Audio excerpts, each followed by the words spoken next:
Hello everyone, this is Pranshi Verma. Welcome to my channel guys. In today's session we are going to discuss AWS Certified Solutions Architect Associate and your exam code is SAAC01 Exam Assessment Test Question and Answer. Okay guys, I hope आप समझ गए होंगे. This video is very important.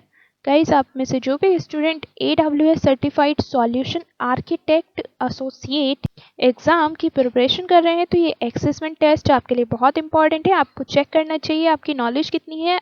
Now let's begin today session. First question is आपको true and false choose करना है. Question is the developer support plan provides access to a support application programming interface means API. Option A is true and option B is false. Right answer here is option B, false, because the business plan offers access to a support API but the developer plan does not. Okay, so right answer here is option B, false. Next question. Next question is also based on true and false. Question is AWS is responsible for managing the network configuration of your EC2 instances. Is true or false?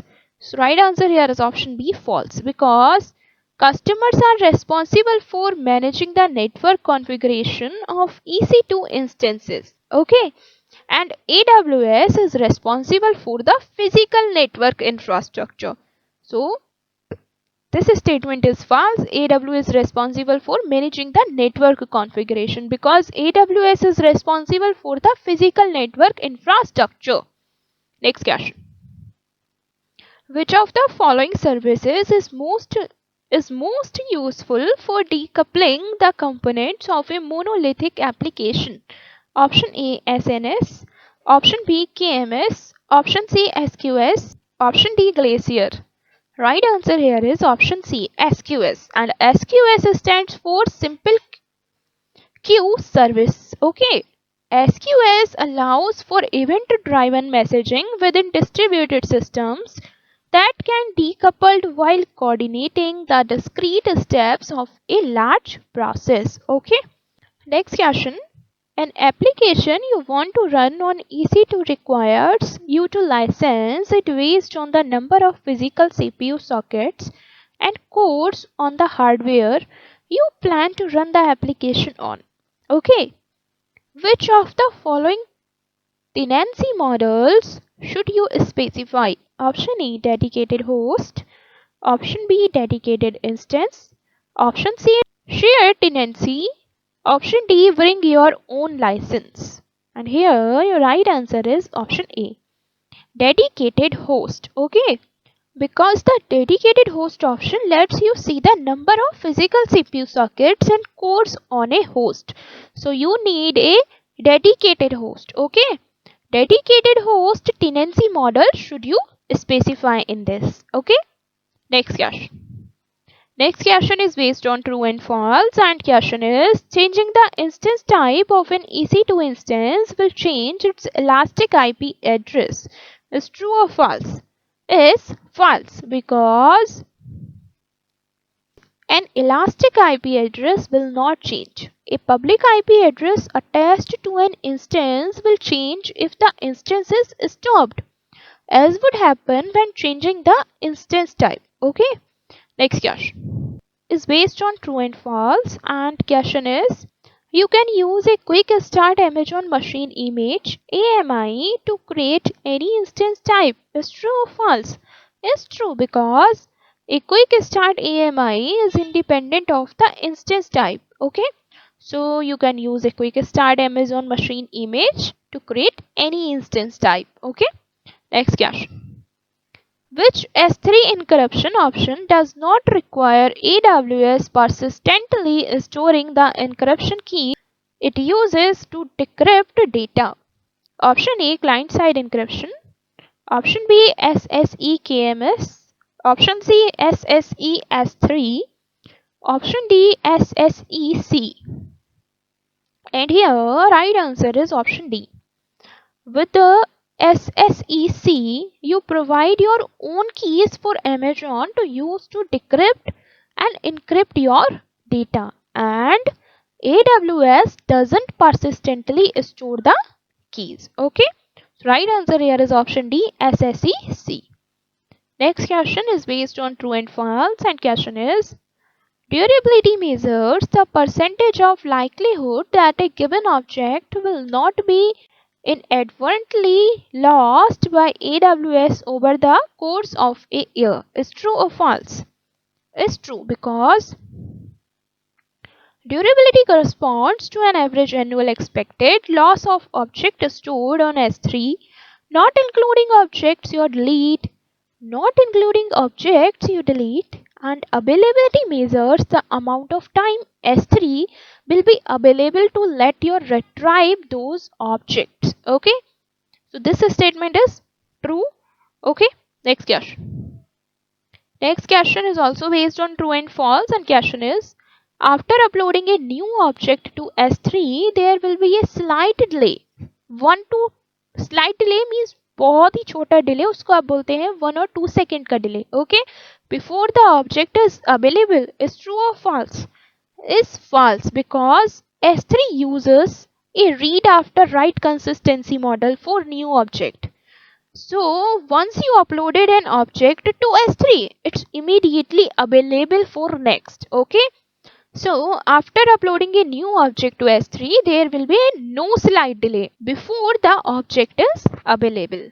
Okay, next question. You created a virtual private cloud VPC using the classless inter-domain routing CIDR. Okay, block 10.0.0.0/24. You need to connect to this VPC from your internet network. What the IP addresses in use on your internal network overlap with the CIDR. Okay, which of the following is a valid way to address the problem?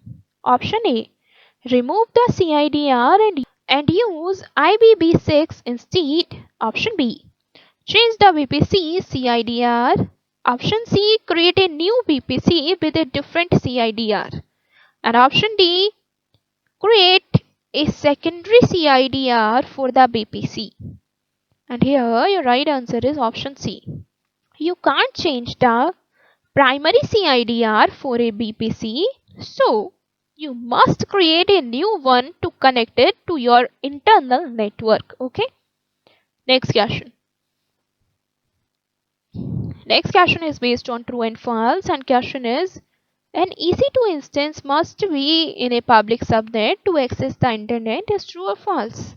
Is false, because an EC2 instance can access the internet from a private subnet provided it uses a NAT gateway or NAT instance. Okay, next question.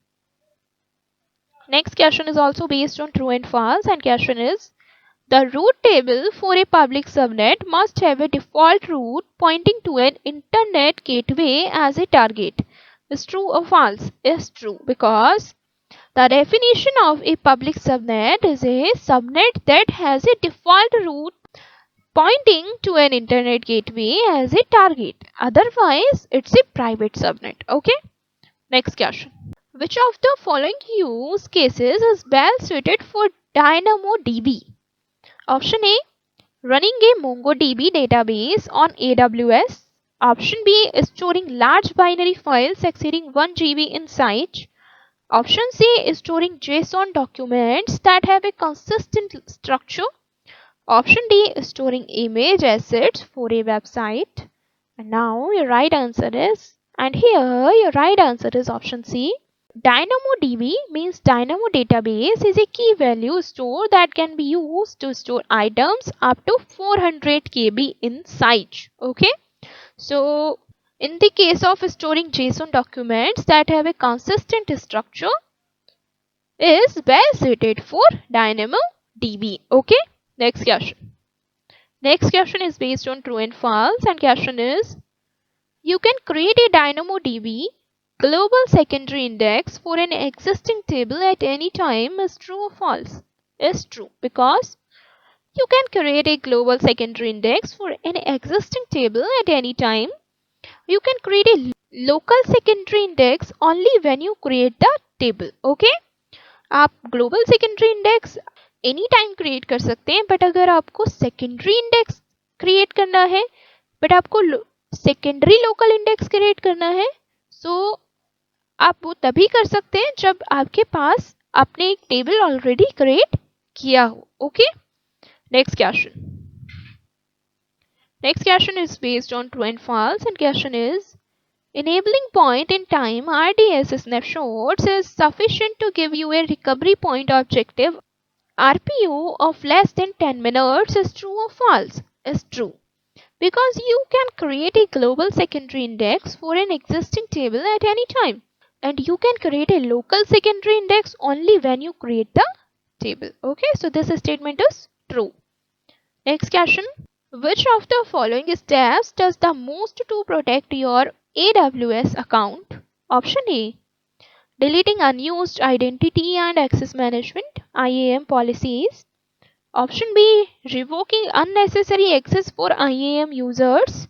Option C, rotating root access keys. Option D, restricting access to S3 buckets.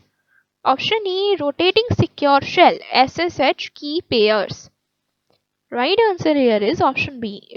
Removing unnecessary access for IAM users is the most effective of the listed measures for protecting your AWS account. Okay, so right answer here is, which of the following can be used to encrypt the operating system of an EC2 instance? Option A, AWS Secrets Managers. Option B, Cloud HSM.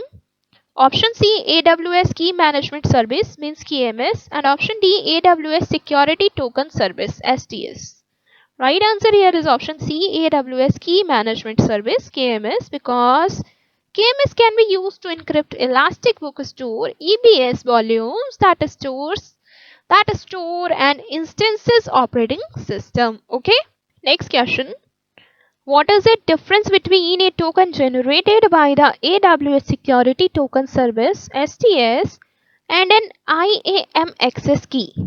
Option A, the token generated by STS can't be used by an IAM principal. Option B, an IAM access key is unique. Option C, the token generated by STS can be used only once. Option D, the token generated by STS expires. Right answer here is option D. The token generated by STS expires because STS tokens expire while IAM access keys do not. Okay, an STS token can be used more than once. IAM access keys and STS tokens are both unique. Okay, an IAM principal can use an STS token. So, what is the difference between a token generated by the AWS Security Token Service and an IAM access key? So, difference is, an STS token can be used more than once, and IAM access keys and STS tokens are both unique. An IAM principal can use an STS token. That's why the token generated by STS expires. Okay. Next question. Next question is based on true and false, and question is, EC2 sends instance memory utilization matrix to CloudWatch every 5 minutes. Is true or false? Is false, because EC2 doesn't track instance memory utilization. Okay. Next question. You configured a CloudWatch alarm to monitor CPU utilization. To monitor CPU utilization for an EC2 instance, the alarm began in the insufficient data state and then entered the alarm state. What can you conclude from this? Option A, the instance recently rebooted. Option B, CPU utilization is too high. Option C, the CPU utilization metric crossed the alarm threshold. Option D, the instance is stopped. Right answer here is option C, the CPU utilization metrics crossed the alarm threshold, because the transition to the alarm state simply implies that the metric crossed a threshold but doesn't tell you what the threshold is. Okay, focus on it. Newly created alarms start out in the insufficient data state. Okay, so right answer here is option C. Okay guys, now let's wind up the session. See you in the next session, means part 2 of this video. Wish you very all the best for examination, and make sure to subscribe to my channel for more videos and press the bell icon also. Please share this video with your friends, and you wanna more videos for this examination, let me know in comment section. Thank you.